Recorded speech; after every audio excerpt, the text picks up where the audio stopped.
And State Senator Dan Stec is with us now. Welcome. Happy New Year to you. Happy New Year, Tom. You've jumped into the race now, the open seat for Congress.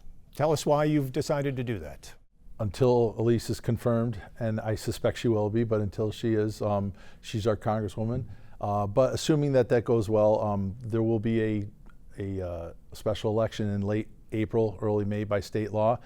And from the moment that her name was floated after the election, so many people in the district, from all over the district, have been asking, "Are you going to pursue it?"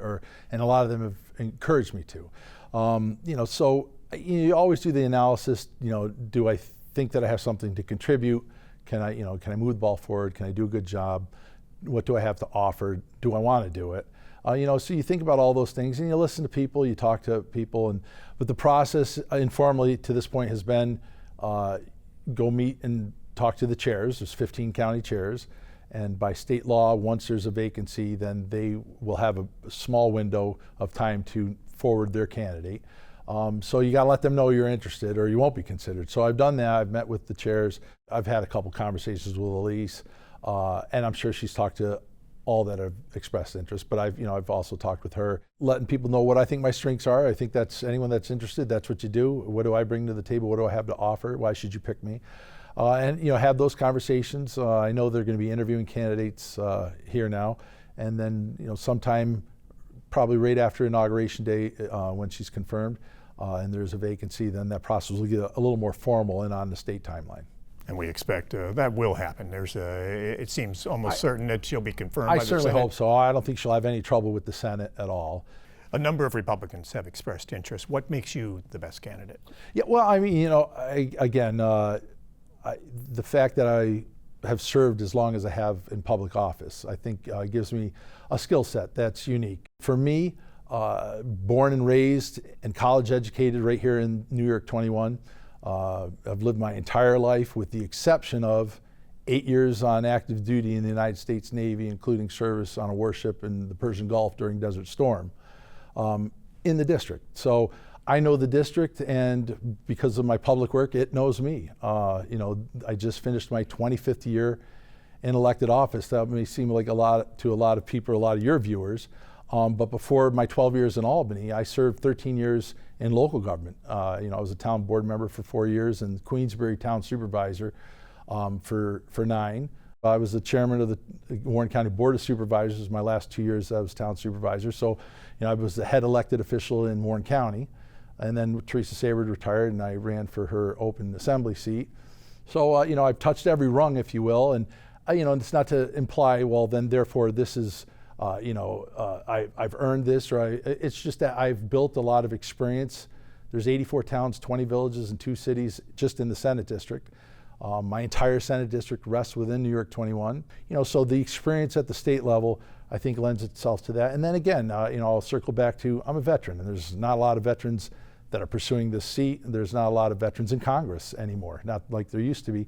I think that my veteran perspective is also something that I add value to the equation here. So there are many people that are capable of winning this seat. I'm certainly one of them. And again, I think that anyone looking say, he represents almost half this district already.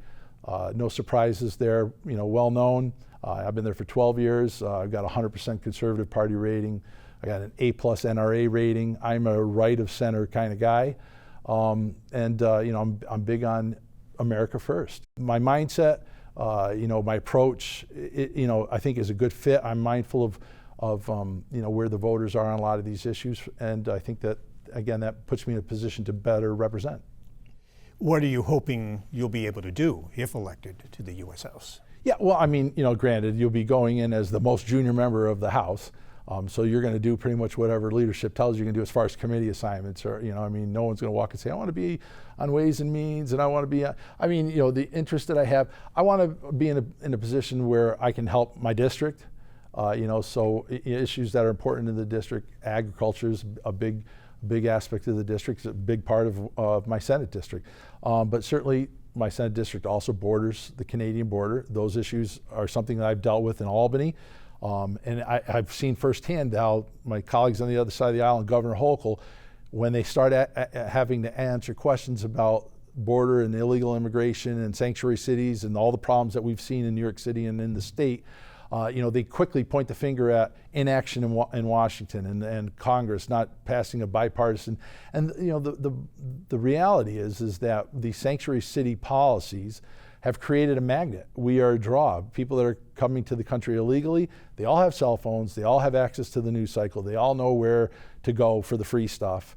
And so they're coming to big blue cities that tout themselves as sanctuary cities. So we spent $4.3 billion in the last 2 years of state taxpayer money to New York City for illegal immigration. Are you expecting several more Republicans to jump into this race, including a number of state lawmakers? Well, I mean, that's just it. Yes, there's a process. The formal process starts when there's a vacancy. Informally, candidates are running around doing what I've done, meeting the chairs, saying, hey, this is who I am, this is why I think you should support me. So there's more than a dozen that have already done that. How much of a role do you think the National Republican Party, or even President-elect Donald Trump and his advisors, may play in choosing who the candidate's going to be? Yeah, I certainly don't know. I mean, I'd be guessing anywhere from a lot to none at all. I don't know, and it's early yet. So, I mean, maybe not much so far, but maybe more in the future. Legally, at the end of the day, officially, the 15 chairs are the ones empowered to make this. But clearly, they're not going to do this in a vacuum. They're going to certainly, at a minimum, seek counsel from Elise. What she sees, she knows the district better than anybody, and she certainly knows what it takes to win and do the job. So, I mean, and they have relationships with her, so I'm sure that she'll be involved. But then, yeah, absolutely. In a very close majority margin in the House, the president has a vested interest in making sure, hey, I want to make sure that we keep the seat, and I'd like to have somebody that's going to help me with my agenda. So, I mean, I'm sure that he's interested, but how much is he and his team going to be involved?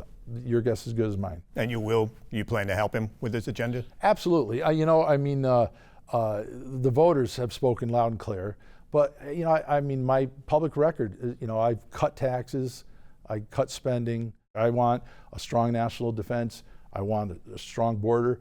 I'm anti-crime. And, we spend too much money. We tax too much money. We need less regulation. They're talking about extending the tax cuts and making them permanent. So, no, I absolutely would support that agenda. You were on national television recently on Fox News, and they pressed you on how loyal you are to Donald Trump. Do you think that could be really one of the determining factors in which candidate gets picked? It depends on who you listen to. Fox and Friends didn't wake up and say, hey, let's go make Dan answer some hard questions. That was somebody that didn't want to see me run for this office, pitch that to them, and I answered the questions. The accusation was that in 2016, I didn't endorse him. Well, the whole story is 12 days later, there was another article where it was reported that I was supporting and voting for Donald Trump. So I've supported him ever since I voted for him in November of 2016. And, I look forward to working with him again. The direction that he wants to take the country and his priorities and the America First vision, absolutely. And furthermore, that is the direction that this congressional district voted for. They voted for him. They knew his priorities. 100% on board with that.